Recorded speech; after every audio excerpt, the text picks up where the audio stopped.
Hi, and welcome back to Purple Collar Life. In today's video, we're going to be using the chainsaw to cut up some firewood logs, and I want to talk to you about how I decide between using the tractor with the big tool rack or the Polaris Ranger. Let's talk real quickly here, then we're going to get back in the woods and cut up some oak. So I often get asked, how do I decide which machine to take back in the woods for firewood cutting? You know that we use the Polaris Ranger a lot, and we use the Ford Workmaster tractor with the big tool rack. Well, I can tell you that today I've chosen the big tool rack and the Workmaster for a couple reasons. First of all, I've got all my camera gear, and the nice thing about the big tool rack is there's tons of storage on the outsides. So I've got these pockets on the outsides full of the tripod, the camera, extra batteries. I've got a tape measure, chalk, extra chain. On this other side of the big tool rack here, we'll walk around. You can see that's where the chainsaw is. If you look down in that bin, I've got my extra fuel, I've got bar and chain oil. And then also, if you have not seen it or heard the big news, we do have a website. So please go to www.purplecollarlife.com and check out our new website. We're really excited about having that as another resource for people to go to. We have blogs on there, we have our most recent videos, we've got pictures, all kinds of good stuff on the Purple Collar Life website, so please go check that out when you have a minute. So in addition to the side storage, which means that instead of all that stuff just kind of sliding around in the bed of the Polaris Ranger, or instead of me having to make room for it in the second row of the cab, it's got its own place here in the big tool rack. The other nice thing about the big tool rack is some of these rounds of oak might be fairly heavy, and the ability to lower the 3-point hitch so that this big tool rack is closer to the ground means I don't have to lift those rounds quite as high. In fact, a lot of the time I can lower the big tool rack almost all the way to the ground, and if they're really big, I can slide or roll them by putting the tailgate down right into the bed of the big tool rack. Whereas with the Polaris Ranger, that's a pretty decent lift height to get the heavy rounds up into the back of it. So there's just a brief overview of why this time I'm using the big tool rack to get these oak rounds out of the woods.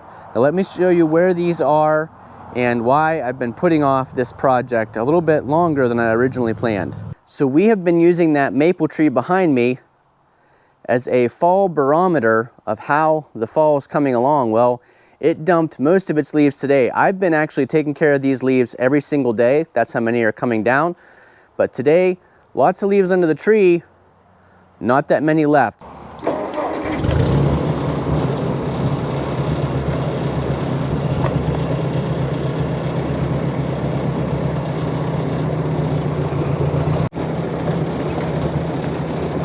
So I wasn't entirely thinking ahead when the tar and chip guys came and asked where to put the gravel they scrape off the driveway when they get down to the base. I had them put it right here at the turn of the driveway in one of these turns. And the problem is that was my pathway to get down into the right-of-way. I do have another path over here on the left-hand side, but it needs some brush hog work. It's got a couple trees down, it's got a leaning tree. So my initial thought was I'd come down in here with the new Mini X, lift these up so that I wouldn't be cutting on the ground, but it would take me a couple nights to get a path cleared to get the Mini X down through here. So I decided just to use the tractor and the big tool rack, and we will go around this gravel pile that you can see. That was my nice straight shot pathway to get into the right-of-way. So now we'll go over here to the drain side of the turn, and there is a drain there. You can't see it because the grass is all growing up around it, but I'll tell you a quick little story about that drain. Last year when the right-of-ways got cleared out, that drain pipe used to stick up in the air, so I always knew where it was, I could see it. And the guys clearing the right-of-way used some type of equipment.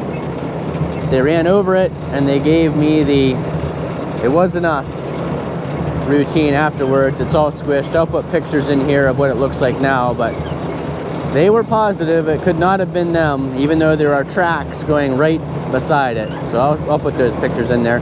Not much you can do about a thing like that. I mean, nobody cares about your property like you do. So nobody was really gonna fight on my behalf. I tried to bring it to their attention and say, hey, you guys did this. They weren't willing to fix it. So here are the 2 oak logs that when they were clearing the right of way, they cut these trees down and dropped them in the woods there. We've got a couple other ones here. Down there we've got a shagbark hickory. That's going to be a beautiful one. But these oaks are the ones we're going to work on today. We're actually going to start right here with the one closest to us. So in a video I put out last week, I talked about fuel, and specifically this super fuel 50-to-1 mix. And a lot of you had really good comments about that fuel.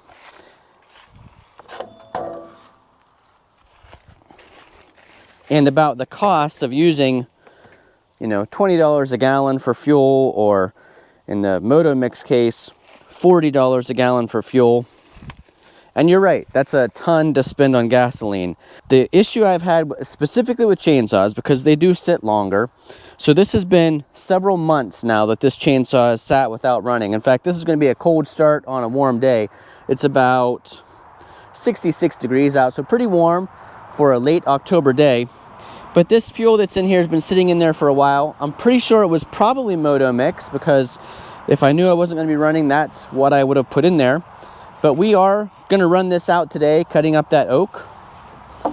So we will go back to the ethanol-free gasoline, which costs somewhere around $4.25 to $5 a gallon, depending on where you get it. So this is ethanol-free gas mixed with the Stihl 2-stroke oil.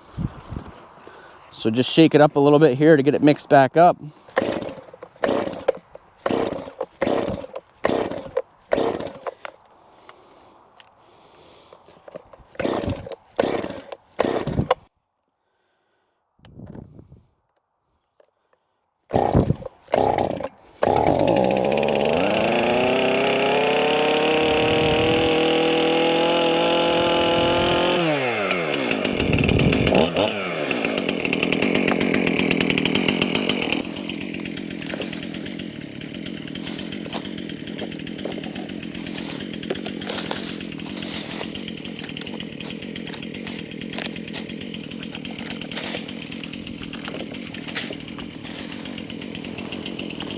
I made a video in the past about how with the MS290 chainsaw and its 16-inch bar,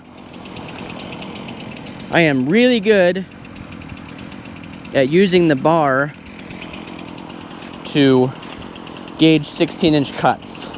But I do have the 271 with the 18-inch bar, and I actually need these to be pretty close to 16.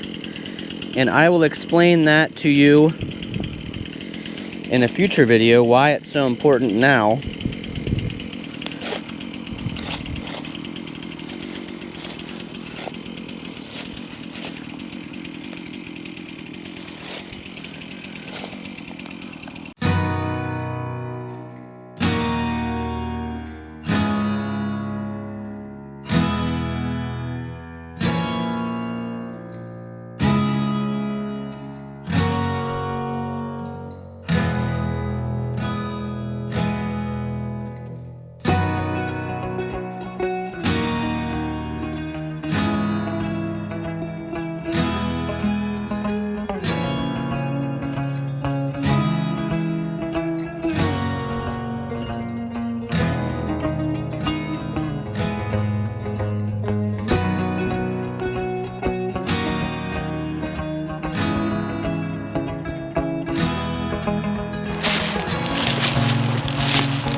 Look at that.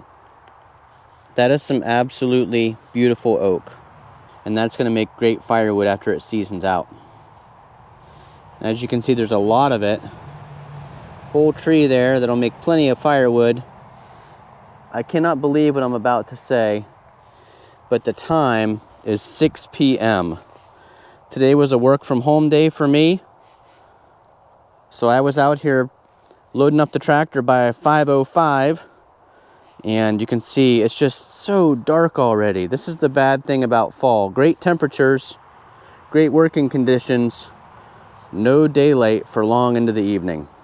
All right, so I am going to do my best before it gets dark to be able to record getting this loaded up in the big tool rack. I'm not sure how much of that will actually fit into the big tool rack. It's a lot of oak there that we cut up here just in under an hour's time. But we'll get as much as we can on the big tool rack, and then I'm going to show you where I'm stacking this so we can get ready to use in future videos more and more of that new split fire splitter. This oak's going to be a great test for it. All right, let's get loading up here before it gets too dark.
That is a big load on the big tool rack. Let's see if the Ford Workmaster can lift it up.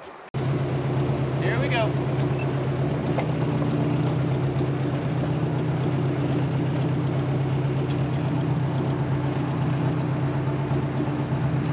I've got 3 more pieces I'd like to try to get on. That thing is definitely a load right now, but I hate to leave 3 pieces down here that I've cut. See if I can squeeze them on there. And then we've got to go up a little bit of a hill or bank to get back to the driveway. Hopefully those front wheel weights on the Ford Workmaster keep the front end on the ground. 1,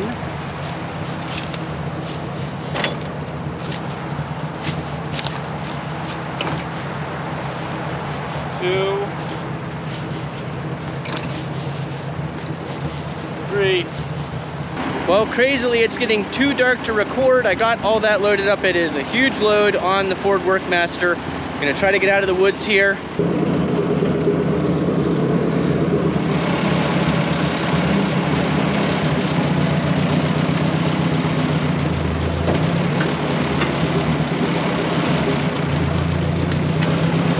much traction on those front tires.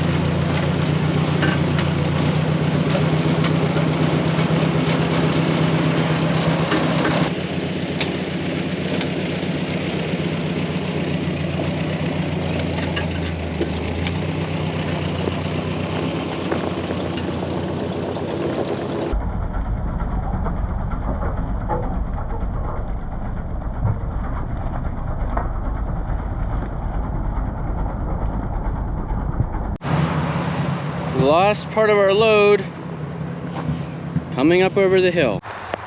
Okay, so I brought the jackery out. You can see it plugged in over there. Plugged it into my lights here in the shed to give you a look at. So I lost part of that firewood load coming up the hill. I started to reload it. It was getting pretty dark and I thought, I'll just pick it up another time. But that is a good load on the big tool rack. So Tim from Bigtoolrack, here's a load of oak test, oak rounds. And remember, this back row had been heaping until I went up over that hill. The front wheels were pretty light coming up that hill, but thankfully we do have these inside cast weights on the front wheels of the Ford Workmaster. That really helps with front weight, keeping these front tires on the ground for traction when you have the brush hog, or in this case, the big tool rack. It would be really nice to have a similar setup as a wood shed. So even if I didn't run permanent electricity to it, if I had somewhere that I could do some, kind of like a wood yard pavilion, run some shop lights, and I could actually be working tonight. It's only right now 6:40, so I could be out splitting these rounds tonight if I had a place with some light to keep working in the dark. Thanks for watching. Hopefully you enjoyed this video.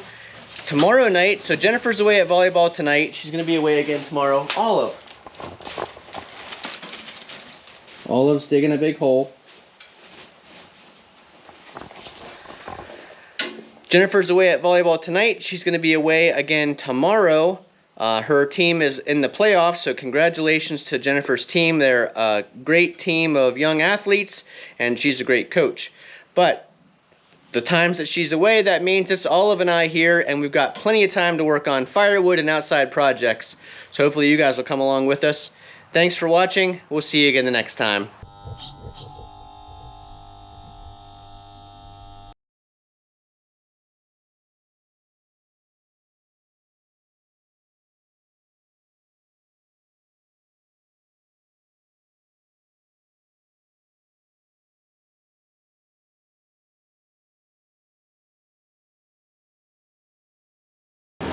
If you enjoyed this video, please give us a big thumbs up. Leave those comments down below.